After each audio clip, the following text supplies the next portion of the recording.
Bonjour tout le monde, nous sommes aujourd'hui comme d'habitude pour notre atelier langue. Donc, nous allons commencer avec une petite chanson comme nous faisons tout le temps. Donc, bon courage et nous commençons.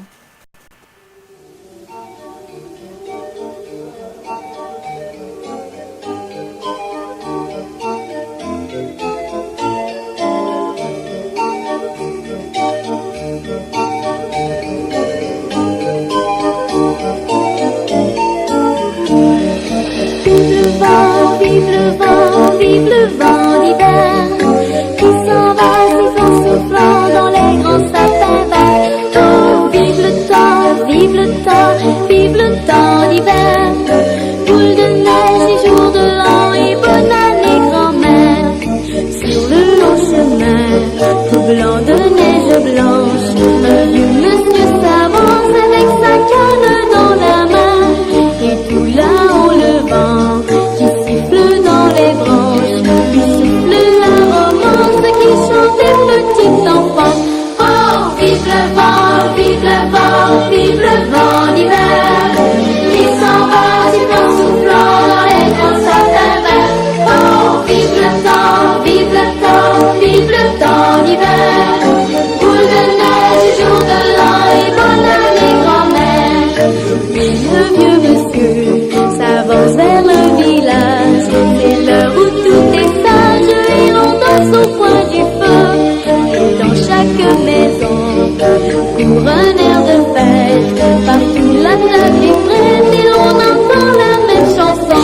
Oh, vive le vent, vive le vent, vive le vent d'hiver qui s'en va sifflant, soufflant dans les grands sapins verts. Oh, vive le temps, vive le temps, vive le temps d'hiver. Boule de neige et jour de l'an et bonne année grand-mère. Joyeux, joyeux Noël, aux mille bougies, quand chantent dans le ciel les cloches de la nuit. Oh, vive le vent, vive le vent, vive le vent d'hiver qui s'en va sifflant, soufflant dans les grands sapins verts. Oh, vive le temps, vive le temps, vive le temps d'hiver. Boule de neige, jour de l'an et bonne année grand-mère. Joyeux, joyeux Noël, aux mille bougies, quand chantent dans le ciel les cloches de la nuit. Oh, vive le vent, vive le vent, vive le vent d'hiver qui s'en va sifflant, soufflant dans les grands sapins verts. Oh, vive le temps, vive le temps, vive le temps d'hiver. Boule de neige et jour de l'an et bonne année grand-mère.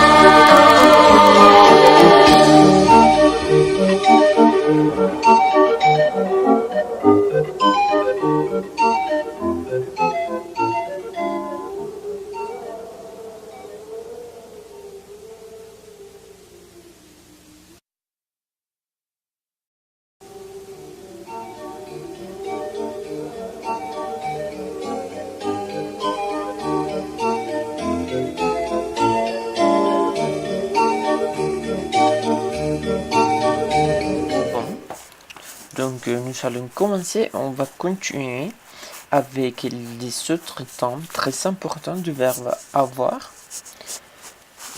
Il faut se rappeler que la dernière fois, nous avons parlé par rapport au temps présent, au temps passé composé, au temps imparfait, et on a fait aussi les plus que parfaits à la fin. Donc, nous allons continuer. Maintenant, nous allons voir les futurs. Donc, ça c'est le futur simple du verbe avoir. Donc, la première, j'aurai. La deuxième est tu auras. Il aura. Nous aurons. Vous aurez. Ils auront. Encore. J'aurai. Tu auras. Il aura. Nous aurons. Vous aurez. Ils auront. Encore une fois. j'aurai, tu auras, nous aurons, vous aurez, ils auront. Ou si je vais faire liaison, ils auront. Très bien. Je fais la traduction rapidement du verbe avoir au futur. Donc, yo tendré, tú tendrás, él tendrá, nosotros tendremos, usted tendrá, o ustedes tendrán, et ils auront, ellos tendrán. Très bien. Nous allons voir des petits exemples. Donc, première. J'aurai 33 ans. Encore. J'aurai 33 ans.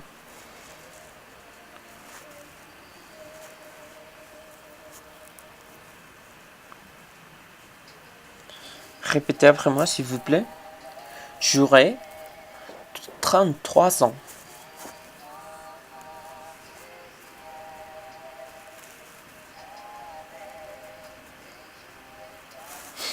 Très bien. Après, nous avons tu auras une maison grande. Encore. Tu auras une maison grande.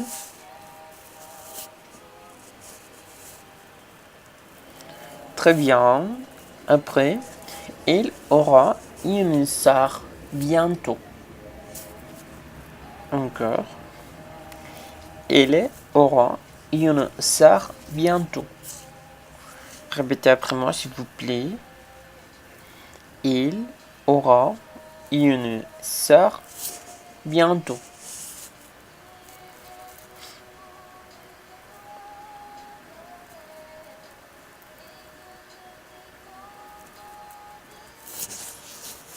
Très bien. Après, il aura une voiture après ses études. Il aura une voiture après ses études. Répétez après moi, s'il vous plaît. Il aura une voiture après ses études.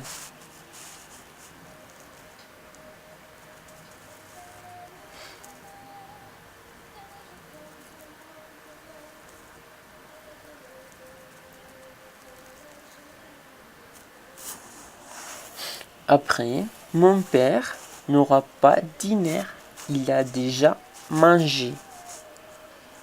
Encore.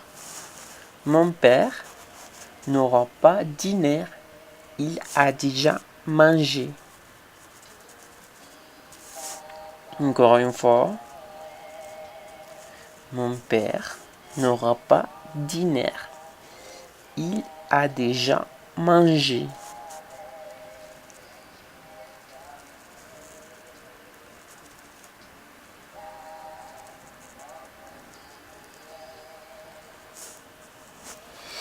Après, nous aurons une fête ce samedi. Nous aurons une fête ce samedi. Répétez après moi, s'il vous plaît. Nous aurons une fête ce samedi.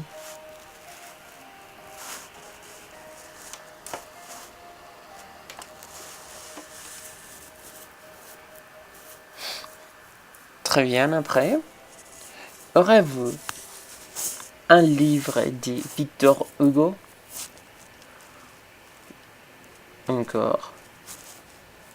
Aurez-vous un livre de Victor Hugo? Répétez après moi, s'il vous plaît. Aurez-vous un livre de Victor Hugo?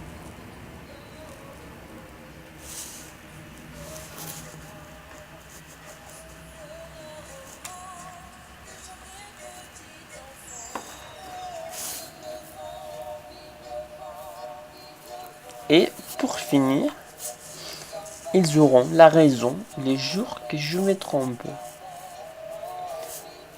Encore. Ils auront la raison le jour que je me trompe. Répétez après moi s'il vous plaît. Ils auront la raison le jour que je me trompe.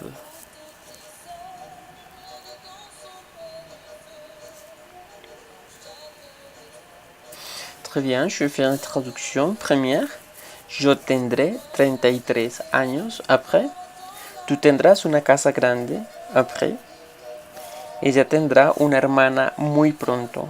Après, él tendrá un carro después de sus estudios. Après, mi padre no tendrá cena, él ya comió. O él ha comido ya. Après, nosotros tendremos una fiesta este sábado. Après, ¿tendrá usted un libro de Víctor Hugo? Y al final, ellos tendrán la razón el día que yo me equivoque. Très bien. Nous allons voir maintenant le futur facile, on peut dire un futur proche. C'est quand nous utilisons le verbe aller. Après, nous utilisons n'importe quel verbe. Dans ce cas-là, le verbe avoir. Donc, je vais avoir, tu vas avoir, il va avoir, nous allons avoir, vous allez avoir, ils vont avoir. Encore. Je vais avoir, tu vas avoir, il va avoir, nous allons avoir, vous allez avoir, ils vont avoir. La traduction, ça sera la première. Yo voy a tener. Après, tú vas a tener. Après, él o ella, dependiendo, va a tener. Nosotros vamos a tener. Ustedes o usted va a tener. Ellos van a tener. Très bien, nous allons voir nos exemples. Première. Je vais avoir mal aux jambes. Répétez après moi. Je vais avoir mal aux jambes.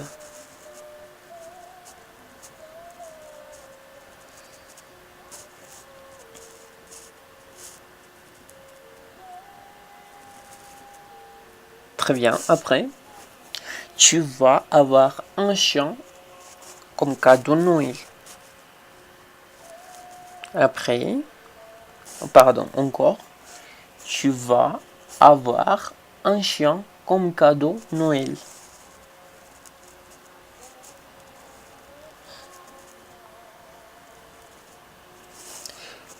Très bien. Après, mon chef va avoir une absence la semaine prochaine.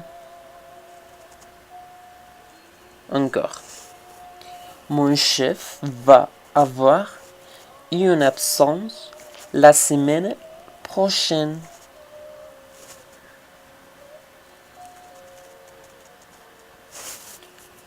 Répétez après moi s'il vous plaît.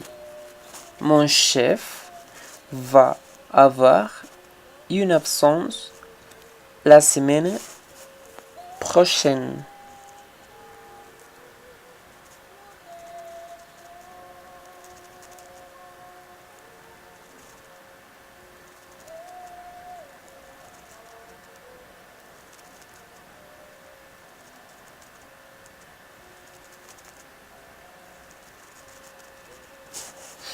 Très bien. Après, nous n'allons pas avoir cours demain. Encore. Nous n'allons pas avoir cours demain.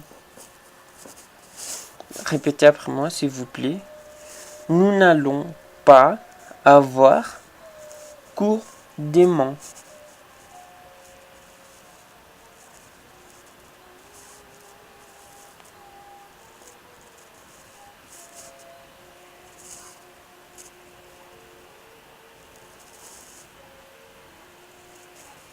Très bien.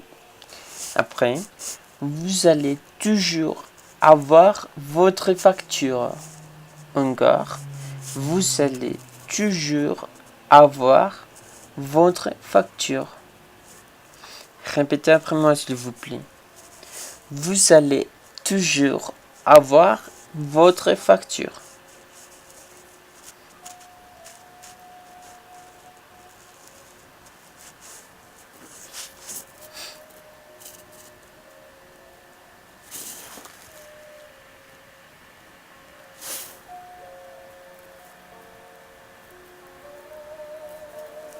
Très bien. Après, ils ne vont pas avoir l'opportunité d'aller. Encore, ils ne vont pas avoir l'opportunité d'aller. Répétez après moi s'il vous plaît. Ils ne vont pas avoir l'opportunité d'aller.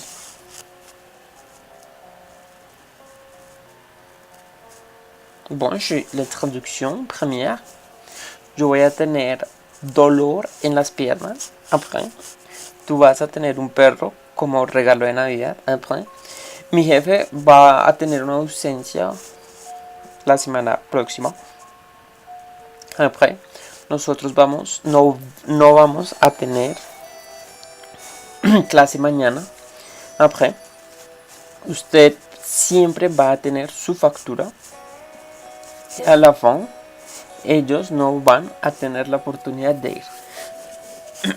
Très bien, c'est très facile le futur proche. Maintenant, nous allons penser peut-être au subjonctif. C'est un temps pas très facile pour tout le monde, surtout pour les hispanophones, les gens qui parlent espagnol comme langue maternelle. C'est un temps qui cause difficulté. Donc, il faut faire très attention avec ça. Nous commençons. Que j'ai, que tu es, qu'il est, que nous ayons, que vous essayez, qu'il est. Encore. Que j'ai, que tu es, qu'il est, que nous ayons, que vous ayez, qu'ils aient. Encore une fois, très facile. Que j'ai, que tu es, qu'il est, que nous ayons, que vous ayez, qu'ils aient. Très bien. Nous allons voir les exemples. Première. Il faut que j'ai une grande voiture pour ma famille. Encore. Il faut que j'ai une grande voiture pour ma famille. Répétez après moi, s'il vous plaît. Il faut que j'ai une grande voiture pour ma famille.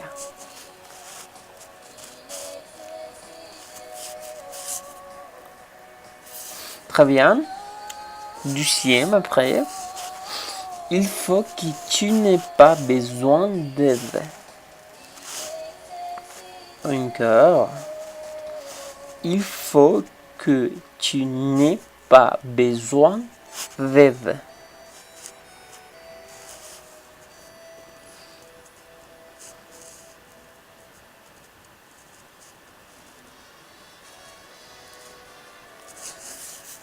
Répétez après moi, s'il vous plaît. Il faut que tu n'aies pas besoin d'aide.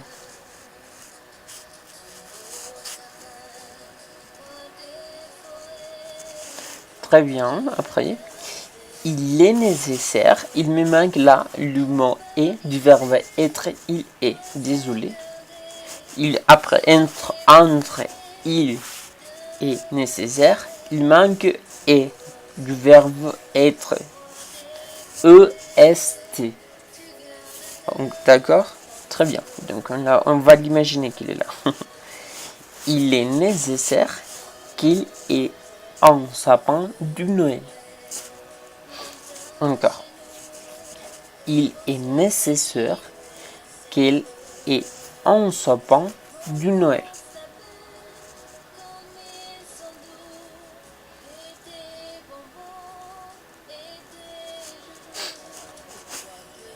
Très bien. Après, il faut que nous ayons un voyage bientôt.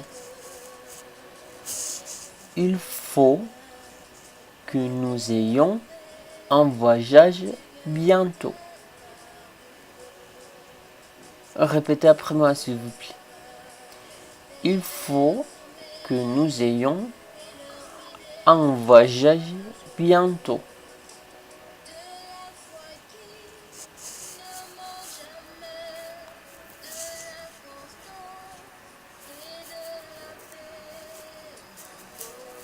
Très bien, après, il faut que vous ayez votre passeport avec vous. Il faut que vous ayez votre passeport avec vous. Répétez après moi, s'il vous plaît. Il faut que vous ayez votre passeport avec vous.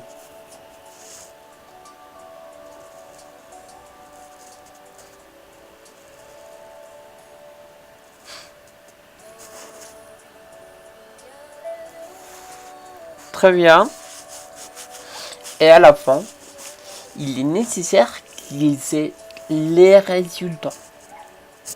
Encore. Il est nécessaire qu'ils aient les résultats. Répétez. Il est nécessaire qu'ils aient les résultats.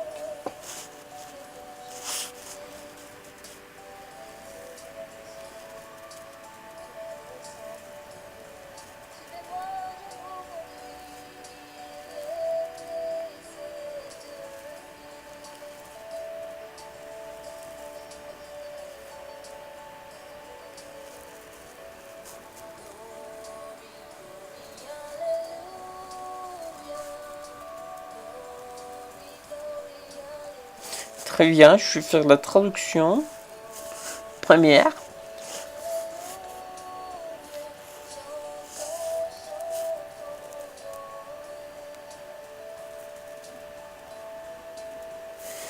La première.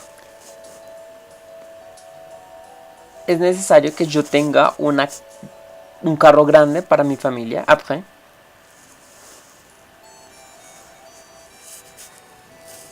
Es necesario que tú no tengas, que tú no necesites ayuda. Après. Es necesario que ella tenga un árbol de Navidad. Après. Es necesario que nosotros tengamos un viaje pronto. Après. Es necesario que usted tenga su pasaporte con usted.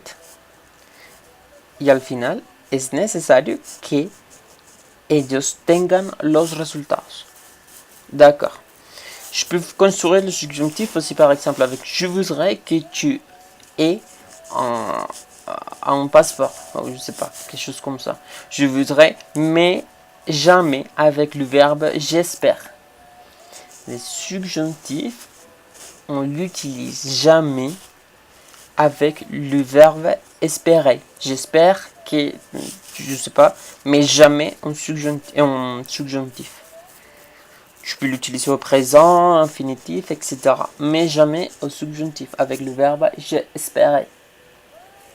Bon, très bien. Nous allons voir les conditionnels.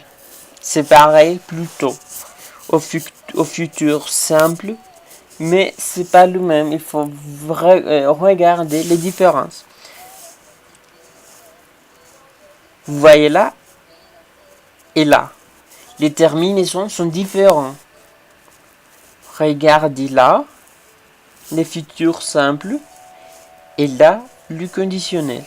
Vous voyez, les terminaisons de la racine des mots, c'est différent. Encore, je vous montre.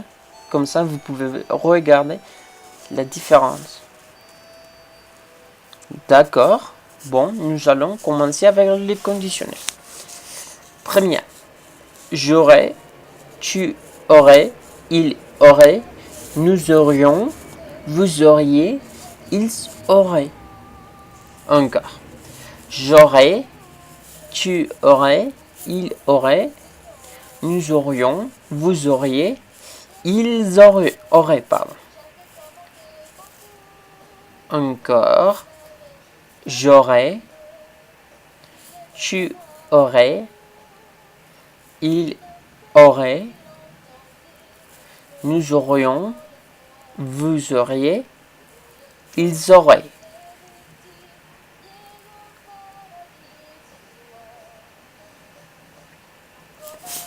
Une traduction rapidement. Première. Yo tendría, tú tendrías, él tendría, nosotros tendríamos, ustedes tendrían, ellos tendrían. Très bien. Nous allons voir des petites phrases. Première. Bon, dans ce cas-là, il est simple, conditionnel simple et conditionnel avec auxiliaire. Donc, ça change du verbe tener à haber. Donc, ça fera habría. Encore, je répète. Quand le verbe avoir au conditionnel est utilisé comme auxiliaire, ça change de tendría à habría. C'est pas la même chose. Parce qu'en espagnol, le verbe avoir, ce n'est pas l'auxiliaire. Le verbe auxiliaire, c'est haber. Donc, il faut pas confondre avec tener et haber. D'accord? Très bien. Nous commençons. Première. J'aurais pu manger avec toi. Encore. J'aurais pu manger avec toi. Répétez. J'aurais pu manger avec toi.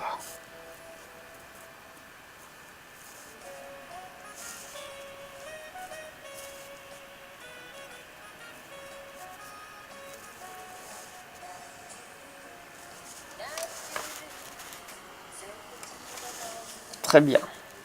Après, tu aurais ton permis si tu aurais eu ton examen. Encore. Tu aurais ton permis si tu aurais eu ton examen. Répétez après moi, s'il vous plaît. Tu aurais ton permis si tu aurais eu ton examen. Ça, c'est un conditionnel complète.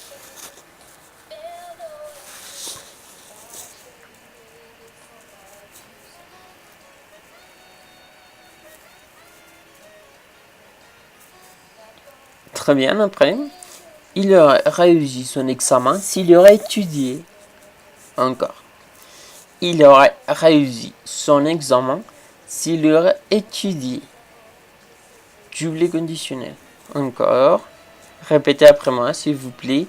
Il aurait réussi son examen s'il aurait étudié.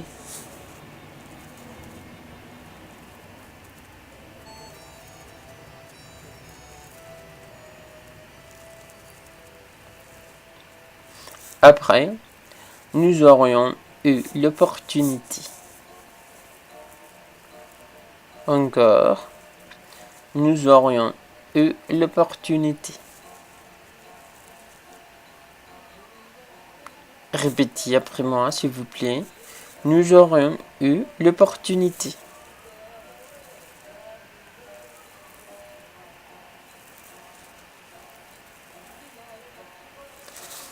Très bien. Après, vous n'auriez pas conduit cette voiture jamais. Encore, vous n'aurez pas conduit cette voiture jamais.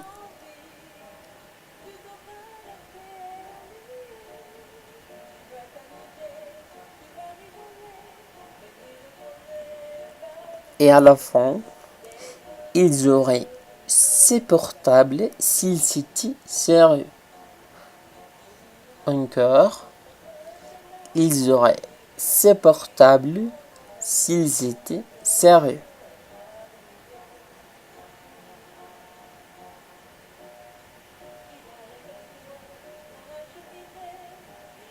Très bien, je vais faire la traduction première. Yo habría podido comer contigo.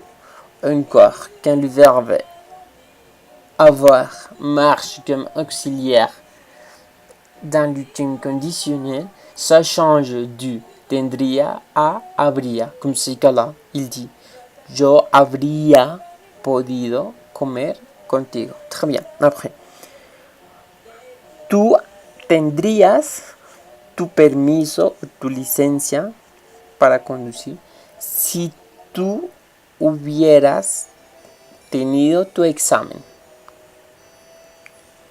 Ça, dans ce cas-là, par exemple, c'est verbe avoir comme auxiliaire avec verbe avoir. Avoir avec avoir.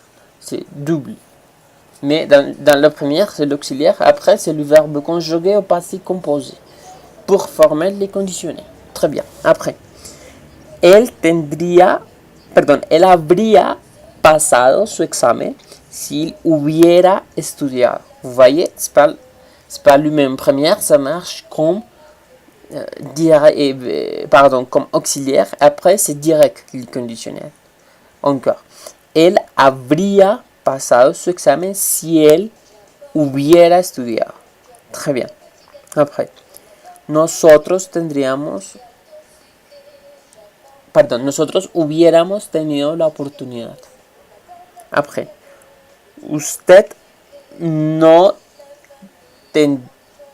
habría conducido este carro nunca. Y a la fin, ellos tendrían sus celulares si ellos fueran serios. Très bien. Bon, nous allons changer complètement de sujet. Très bien. Nous allons changer aux sports. Mais la continuation, la deuxième partie des sports. Très bien. Nous allons voir par exemple l'équitation. On prononce pareil qu'en espagnol, mais la prononciation et l'écriture, c'est différent. Je ne dis pas équitation, non. Je dis l'équitation. Vous voyez le son nasal à la fin. Je ne dis pas équitation, non, je dis l'équitation. Et bien sûr, l'écriture, c'est un petit peu différent. Très bien. Nous allons voir des exemples. Première, j'aime bien faire l'équitation. Je vais vous dire, avec les sports, c'est souvent faire la natation, faire le foot, faire etc. Faire l'esgrima, bon, des choses comme ça. Dans ces cas-là, c'est faire aussi. J'aime bien faire l'équitation. Répétez. J'aime bien faire l'équitation.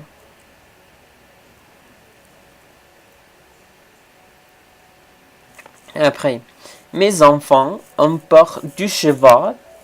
Ils vont jamais faire l'équitation. Encore. Mes enfants ont peur du cheval. Ils vont jamais faire l'équitation.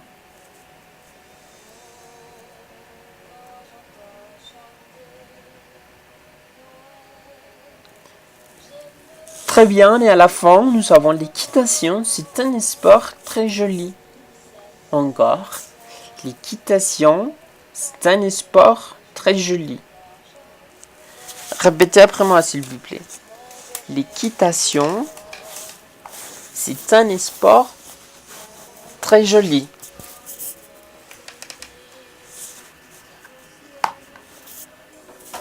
Très bien. Donc, après, je vais faire la traduction des phrases. Première. Me gusta hacer la equitación. Après, mis niños tienen miedo del caballo. Ellos nunca van a hacer equitación. Et après, l'équitation est un deporte muy bonito. Super. Nous allons changer plutôt au sport d'hiver par rapport aux saisons de maintenant.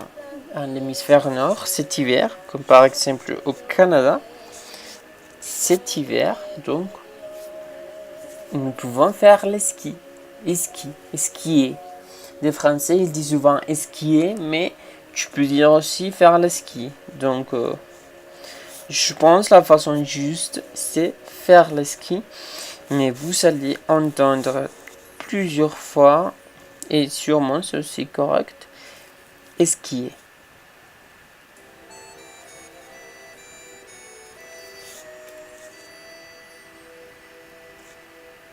Très bien. Nous allons voir. Première. Quand je sois grand, je vais skier. Voilà. Encore. Quand je sois grand, je vais skier.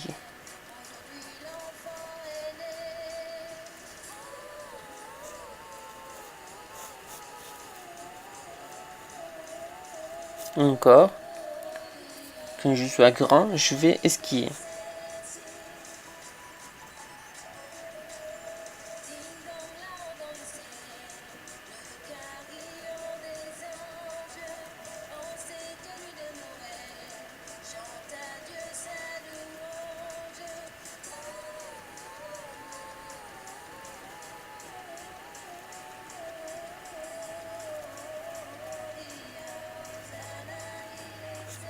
Très bien, deuxième.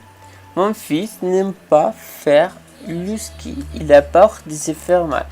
Il me manque il me manque à la fin de faire le ski. Donc c'est pas faire, c'est faire avec à la fin. Faire. Donc répétez. Mon fils n'aime pas faire le ski. Il a peur de se faire mal. Répétez après moi. Mon fils n'aime pas faire le ski. Il a peur de se faire mal.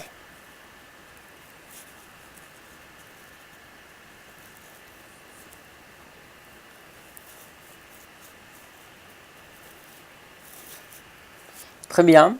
Après, ma mère était une professionnelle du ski. Encore. Ma mère était une professionnelle du ski.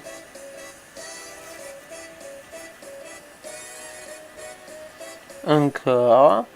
Ma mère était une professionnelle du ski.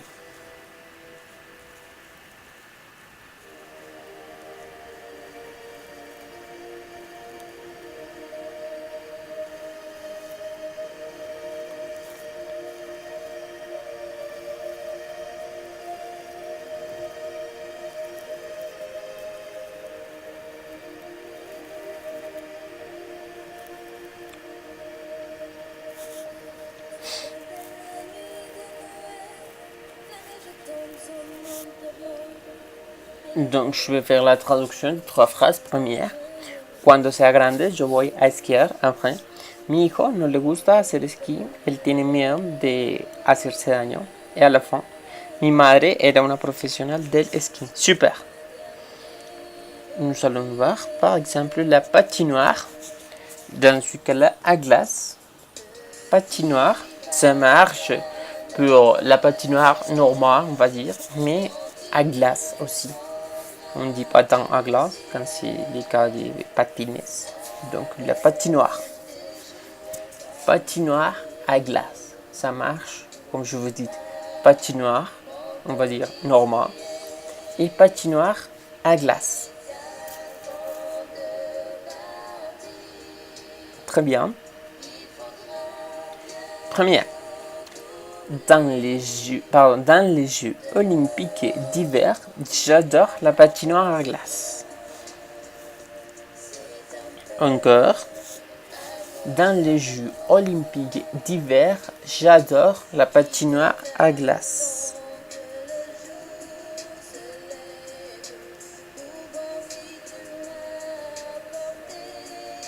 Encore une fois. Et répétez. dans les Jeux olympiques d'hiver. J'adore la patinoire à glace.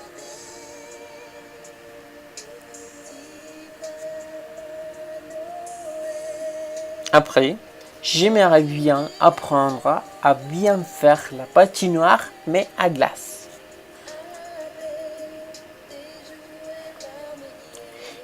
J'aimerais bien apprendre à bien faire la patinoire, mais à glace.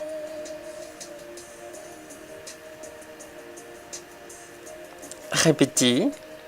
J'aimerais bien apprendre à bien faire la patinoire, mais à glace.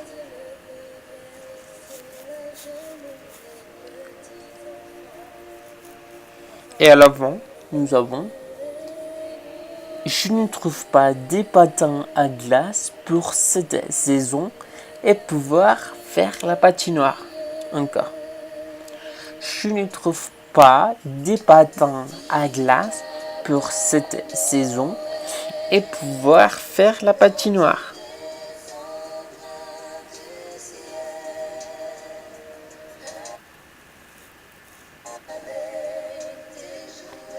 Très bien, je vais faire la traduction. Première. En los Juegos Olímpicos de Invierno, yo adoro el patinaje sobre hielo.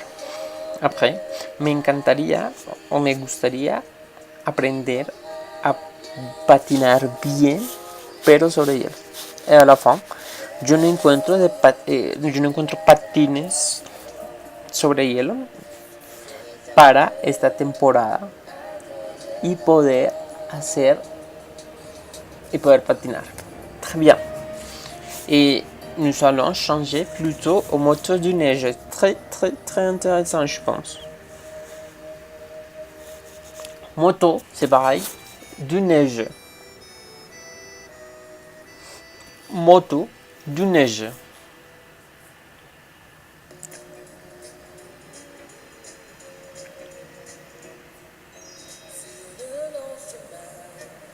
Très bien. Après, nous commençons. Je fais de la moto de neige tous les hivers dans les Alpes. Encore. Je fais de la moto de neige tous les hivers dans les Alpes. Répétez. Je fais de la moto de neige tous les hivers, dans les Alpes.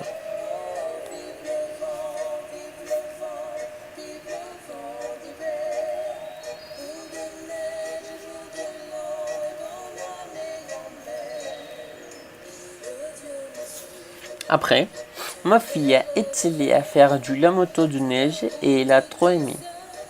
Encore. Ma fille a essayé à faire de la moto de neige et elle a trop aimé.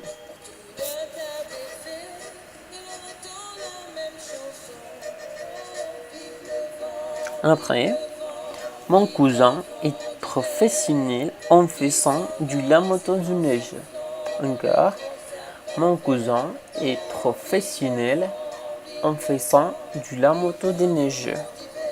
Répétez, mon cousin est professionnel en faisant de la moto de neige.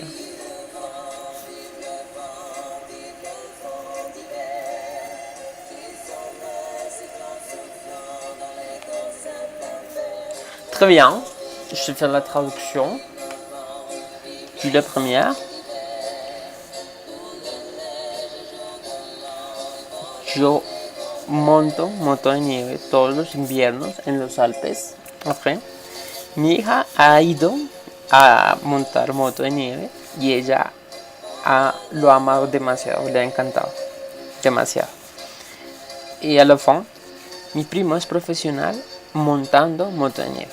En faisant, ça c'est le gérondif du faire. En faisant, en étant, en mangeant, etc. Ça, c'est le gérondif. Très bien. Bon, nous allons finir pour voir des autres villes du Québec. Vous pouvez choisir. On a déjà vu Montréal. On a déjà vu aussi la ville du Québec. Et maintenant, je vous présente deux autres villes. Donc, vous pouvez choisir où vous voulez, où vous aimeriez habiter. Très bien. Donc, première, Laval. Laval. La ville du Laval. Très bien, des petites informations. Qu'est-ce qu'on a? Par exemple, Laval a une économie surtout centrée sur les secteurs de la haute technologie et des services. On y trouve ainsi plusieurs laboratoires pharmaceutiques, mais aussi des carrières du minéral et un secteur agricole vigoureux. Encore, je vais faire doucement. Laval a une économie surtout centrée sur les secteurs de la haute technologie et des services. On y trouve ainsi plusieurs laboratoires pharmaceutiques, mais aussi des carrières du minéral et un secteur agricole vigoureux. La dernière fois, on va faire rapidement. Laval a une économie surtout centrée sur le secteur de la haute technologie et des services. On y trouve ainsi plusieurs laboratoires pharmaceutiques, mais aussi des carrières de minerais et un secteur agricole vigoureux. Très bien. Après, nous avons, avec sa population estimée à 400 1553 habitants en 2011, Laval est la troisième ville la plus peuplée du Québec. Encore, avec sa population estimée à 400 553 habitants en 2011, Laval est la troisième ville la plus peuplée du Québec. Très bien, je vais faire la traduction rapidement. Laval tiene una economía sobre todo centrada en los sectores de la alta tecnología y de los servicios. Encontramos también numerosos laboratorios farmacéuticos, pero también de carreras de minerales y de un sector agrícola vigoroso. Super. Après, con su población estimada de 400.553 habitantes en 2011, Laval es la tercera ciudad la más poblada de Québec. Très très bien. Nous allons peut-être regarder Gatineau. Répétez, Gatineau. Gatineau. Nous allons voir des informations par rapport à Gatineau. Première. Selon Statistique Canada, le recensement de 2006 indique les données suivantes. Selon les réponses uniques et multiples, le français était la langue maternelle du 80% des résidents, 13,9% pour l'anglais, l'arabe pour 1,7%, 1,1% pour le portugais et l'espagnol pour 1%. Encore, selon Statistique Canada, le recensement de 2006 indique les données suivantes. Selon les réponses uniques et multiples, le français était la langue maternelle du 80% des résidents, 13,9% pour l'anglais, l'arabe 1,7%, 1,1% pour le portugais et l'espagnol pour 1%. Après, Il est la quatrième ville en importance du Québec avec une population de 73 915 habitants, située sur la rive nord de la rivière de Cutaouais. Oui. Elle fait face à la ville d'Ottawa. Encore. Elle est la quatrième ville en importance du Québec avec une population de 273 915 habitants, située sur la rive nord de la rivière de Outaouais. Elle fait face à la ville d'Ottawa. Très bien.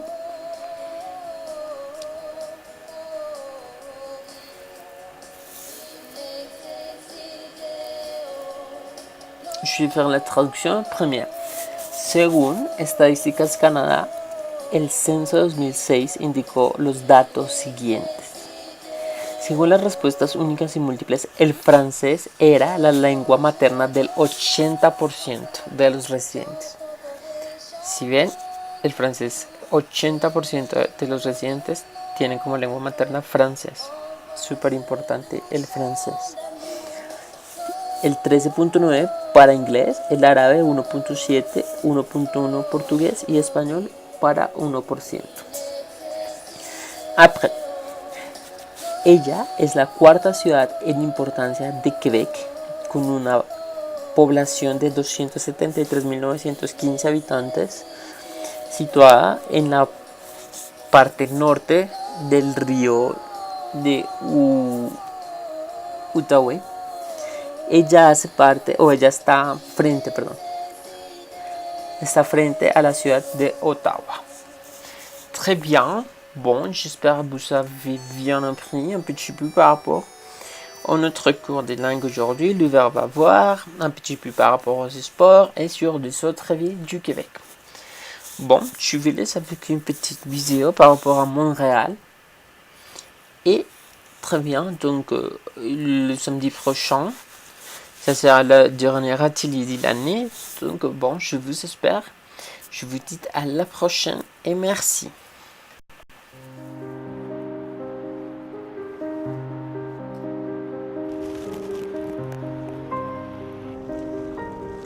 Les hivers montréalais sont rigoureux. Les chutes de neige rendent les déplacements difficiles. Les routes et les trottoirs sont souvent enneigés et glissants. Comment survivre alors à ces intempéries si imprévisibles? Le Montréal souterrain devient-il le refuge pour s'abriter pendant ces longs mois d'hiver? Le plus gros cliché qu'on entend sur le Montréal souterrain, en fait, est un peu relié à la perception que les gens ont du climat montréalais. Donc, ils s'imaginent qu'on a des températures moyennes en hiver de moins 20, moins 30. Et donc, les Montréalais vivent une espèce de période de réclusion de plusieurs mois où ils se protègent ou n'osent pas sortir. Le Montréal souterrain est l'un des complexes les mieux développés au monde. Tous ces réseaux de tunnels facilitent les déplacements et permettent de se protéger lorsque la température est moins clémente. Mais pourrait-on vivre tout un hiver sans manteau ni bottes? Bon ben, aujourd'hui je m'en vais sur la Rive-Sud, puis j'ai pas apporté mon manteau. Parce que j'en avais pas besoin, je vais passer par le réseau souterrain, puis je vais aller prendre le train à la gare centrale. On a décidé de développer le Montréal souterrain pour tirer avantage d'une connexion ou d'un lien très étroit avec des réseaux de transport collectif, donc de transport de masse, ce qui permettait de valoriser des projets de développement immobilier ou les activités qu'il y avait dans les immeubles qui existaient déjà. On peut penser à des immeubles commerciaux, donc il y a l'avantage d'avoir plus de consommateurs potentiels qui fréquentent ces immeubles-là en étant très bien connectés au réseau de métro, par exemple. Là, on va retrouver des commerces du détail principalement, mais on peut aussi retrouver comme des cinémas, on peut retrouver une épicerie, on peut retrouver tous les éléments de loisirs qu'une ville possède. Et c'est pour ça qu'on l'a appelé ville souterraine. Environ 80% des espaces à bureaux du centre des affaires sont connectés au réseau. Il y a près de 1800 commerces, plus de 1800 commerces qui sont également connectés au réseau. On parle de plus du tiers des commerces du centre-ville. Le développement du réseau souterrain, d'une longueur d'environ 30 km, est des plus ingénieux. Et sa conception l'est tout autant. Le Montréal souterrain a pris naissance avec la construction de Place Ville-Marie en 1962. Alors, c'est un urbaniste du nom de M. Vincent Ponte. Vincent Ponte, qui par la suite c'est un peu un visionnaire, qui par la suite a développé un plan de directeur d'aménagement pour à peu près tout ce qui gravite autour de la gare centrale et de la station de métro Square Victoria. Donc, une fois l'aménagement du métro terminé, la commission de transport est restée avec des terrains excédentaires sur les bras, si on veut, et elle les a vendus, donc, à des promoteurs immobiliers pour qu'ils développent leurs projets. Et dans le cadre de ces contrats-là ou de ces ventes-là, s'assurer qu'il y avait des clauses qui, dans beaucoup de cas, s'assuraient qu'il y ait un lien entre le métro et ces bâtiments-là et une sortie aussi aménagée de manière décente pour les usagers du métro qui permettait de rejoindre les rues au niveau du rez-de-chaussée et avec des heures d'ouverture aussi qui avaient du bon sens. Comme la température est plus clémente à l'intérieur, le réseau accueille son lot de sans-abri et de musiciens itinérants pendant l'hiver. Mais il n'y a pas que la population itinérante qui profite de cette accalmie.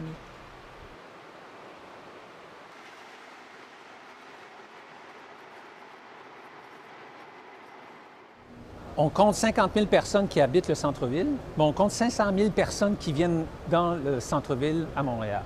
Donc, on peut calculer, en période normale, plus de 400 000 personnes à 500 000 personnes vont utiliser un des couloirs du réseau piétonnier, mais en grande période d'achalandage, c'est-à-dire pendant le temps des fêtes, par exemple, plus de 900 000 personnes peuvent utiliser des réseaux spécifiques comme la gare Bonaventure et ou la station McGill et la station Berry-UQAM.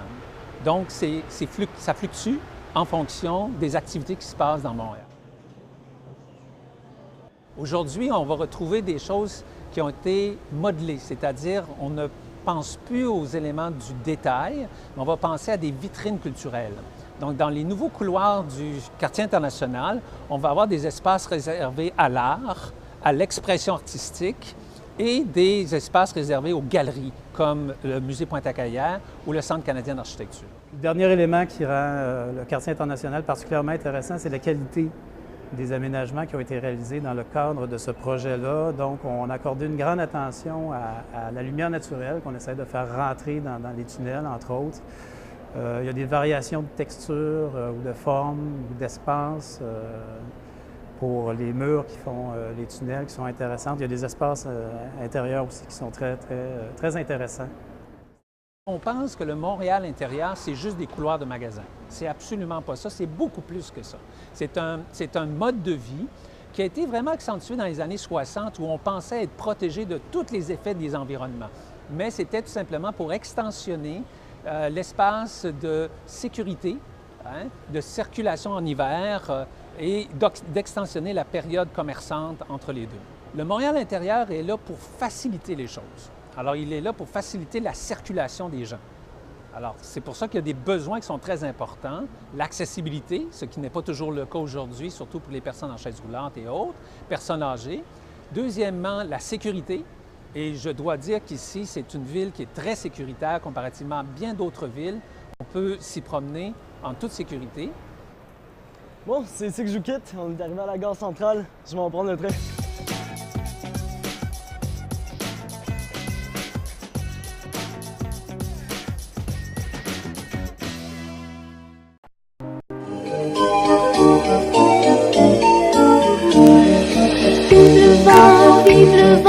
Vive le vent d'hiver qui s'en va sifflant, soufflant dans les grands sapins verts. Oh, vive le temps d'hiver.